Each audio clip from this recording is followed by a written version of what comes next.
एक शख्स गाड़ी से उतरा और बड़ी तेजी से एयरपोर्ट में घुसा। जहाज उड़ने के लिए तैयार था। उसे किसी कॉन्फ्रेंस में पहुंचना था जो खास उसी के लिए आयोजित की जा रही थी। वो अपनी सीट पर बैठा और जहाज उड़ गया।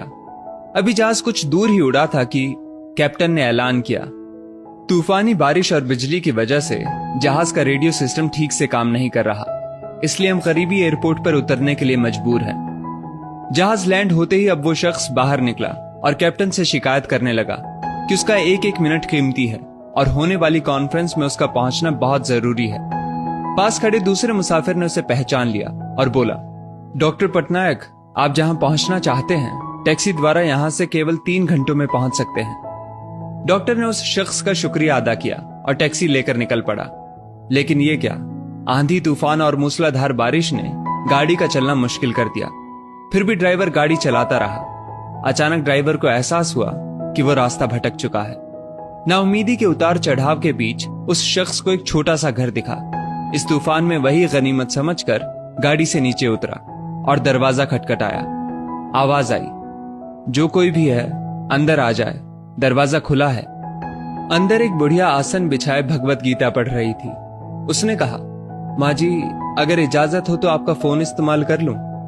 बुढ़िया मुस्कुराई और बोली, बेटा, कौन सा फोन? यहां ना बिजली है ना ही फोन। लेकिन तुम बैठो, सामने चरणामृत रखा है, पी लो, थकान दूर हो जाएगी और खाने के लिए भी कुछ ना कुछ फल मिल जाएगा, खा लो ताकि आगे सफर के लिए कुछ शक्ति आ जाए। डॉक्टर ने शुक्रिया अदा किया और चरणामृत पीने लगा।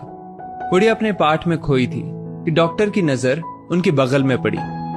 एक बच्चा कंबल में लिपटा पड़ा था जिसे बुढ़िया थोड़ी थोड़ी देर में हिला देती थी। बुढ़िया ने पाठ समाप्त किया तो डॉक्टर ने कहा, माँ जी, आपके स्वभाव और एहसान ने मुझ पर जादू कर दिया है। आप मेरे लिए भी दुआ कर दीजिए, ये मौसम साफ हो जाए। मुझे उम्मीद है आपकी दुआएं जरूर कबूल होती होंगी। बुढ़िया बोली, नहीं बेटा, ऐसी कोई बात नहीं। तुम मेरे अतिथि हो और अतिथि की सेवा ईश्वर का आदेश है। मैंने तुम्हारे लिए भी दुआ की है। परमात्मा का शुक्र है, उसने मेरी हर दुआ सुनी है। बस एक और दुआ मैं उससे मांग रही हूं, शायद जब वो चाहेगा उसे भी कबूल कर लेगा। कौन सी दुआ? डॉक्टर ने पूछा।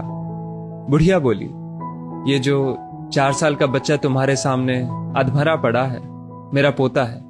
ना इसकी माँ जिंदा है ना ही बाप। इस बुढ़ापे में इसकी जिम्मेदारी मुझ पर है। डॉक्टर कहते हैं इसे कोई खतरनाक रोग है जिसका वो इलाज नहीं कर सकते। वो कहते हैं एक ही नामवर डॉक्टर है।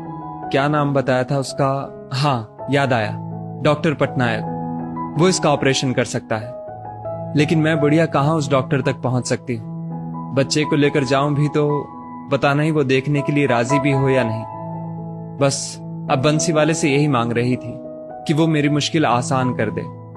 डॉक्टर की आंखों से आंसुओं का सैलाब बह निकला।